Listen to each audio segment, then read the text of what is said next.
الذي خلق الموت والحياة ليبلوكم أيكم أحسن عملا وهو العزيز الغفور۔ ایک نوجوان ہمارا تبلیغی دوست گلاسگو میں رہتا تھا، وہ بیمار ہو کے ہاسپٹل گیا ہے، تو اس کی جو اٹینڈنٹ نرس تھی اس نے 3-4 دن کے بعد کہا کہ آپ مجھ سے شادی کریں گے؟ اس نے کہا میں مسلمان ہوں، تم کرسچن ہو؟ کہا میں مسلمان ہو جاؤں، اگر آپ شادی کر دو تو میں مسلمان ہوں۔ اس نے کہا تم کس وجہ سے مجھے یہ پیشکش کر رہے ہو؟ وہ کہنے کہ میں 3 دن سے تمہیں دیکھ رہی ہوں تو کہ تم نے ایک دفعہ بھی نظر اٹھا کے مجھے نہیں دیکھا، میں نرس ہوں، میری زندگی یہاں گزری ہے، میں نے کوئی نوجوان ایسا نہیں دیکھا جو لڑکی کو دیکھ کے نظر جھکا لیتا ہو، میں پہلی دفعہ اپنی زندگی میں کسی کو دیکھ رہی ہوں کہ جب اس کے سامنے میں آتی ہوں تو اس کی نظر جھک جاتی ہے، تو مجھے یقین ہو گیا تیرے اندر سچائی ہے۔ تو مسلمان ہو گئے۔ اس نے آگے کتنی بچیوں کو مسلمان کیا۔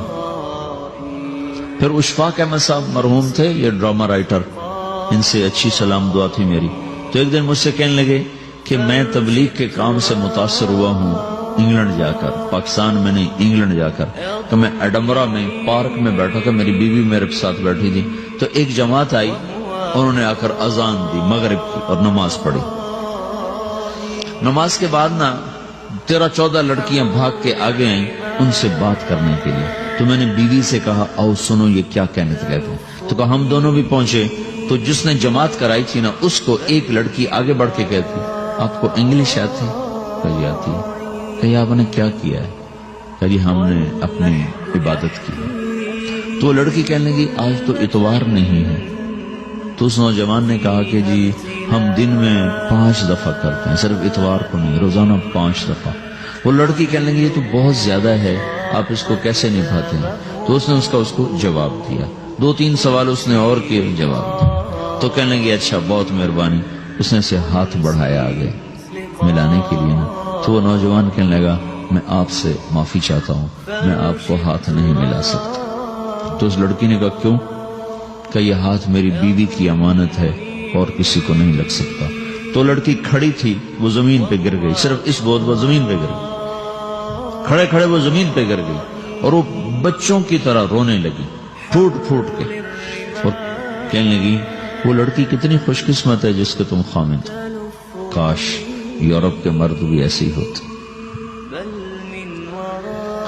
جس رب نے نفسیات بنائی ہے وہ اگر کوئی عورت کپڑے اتار دے تو اس کی نفسیات بدل جاتی، چاہے وہ مغرب میں پیدا ہو چاہے وہ مشرق میں پیدا ہو۔ عورت کی نفسیاتی حیا ہے اور وفا ہے، وہ کسی وفادار کی تلاش ہے، تو وہ اس کو پتہ بھی نہیں ہے کہ مشرق کا حیا کیا ہے، لیکن وہ اس کو اللہ نے عورت بنایا ہے، اس کے اندر کی وہ نہیں مر سکتی چیز۔ کاش یورپ کے مرد بھی ایسے ہوتے۔ اور آنسو پوچھتی ہوئی وہاں سے اٹھ کے چل دی۔ تو اشفاق صاحب مرحوم کہنے لگے میں نے اپنی بیوی سے کہا بانو آج وہ تبلیغ ہوئی ہے کہ لاکھوں کتابیں بھی چھپ جاتی، وہ کام نہ ہوتا جو یہ نوجوان اپنے عمل سے کر لیا۔ تو میرے عزیزو کٹی پتنگ نہ بنو، اپنی کٹی پتنگ کی منزل کوئی نہیں رہتی۔ اللہ اس کے رسول کے ہاتھ میں اپنے ڈور دے کے چلو، اللہ اس کے رسول کی غلامی میں اپنے آپ کو چلاؤ تو اللہ تمہیں بھاگ لگائے گا، عزت بھی دے گا۔ اپنی منمانی میں کوئی راحت نہیں، اللہ کی قسم کوئی راحت نہیں۔ 6 بر اعظم پھر کے تمہیں بتا رہا ہوں کہ جو اپنی ترتیبوں پر چلنے والوں کے دکھ آپ لوگ اندازہ نہیں لگا سکتے۔ چلنا ہے تو اللہ اس کے رسول کی زندگی کو اپنا کے چلو، اللہ تمہاری دنیا بھی سکھ والی بنائے گا، آخرت بھی سکھ چین والی بنائے گا۔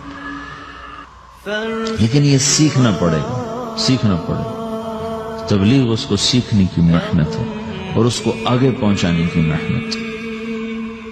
تو یہ عمر ہے، اس وقت ساری دنیا اسلام کے لیے تیار ہے، چونکہ نظریاتی طور پر دنیا شکست کھا چکی، کسی کے پاس کچھ نہیں۔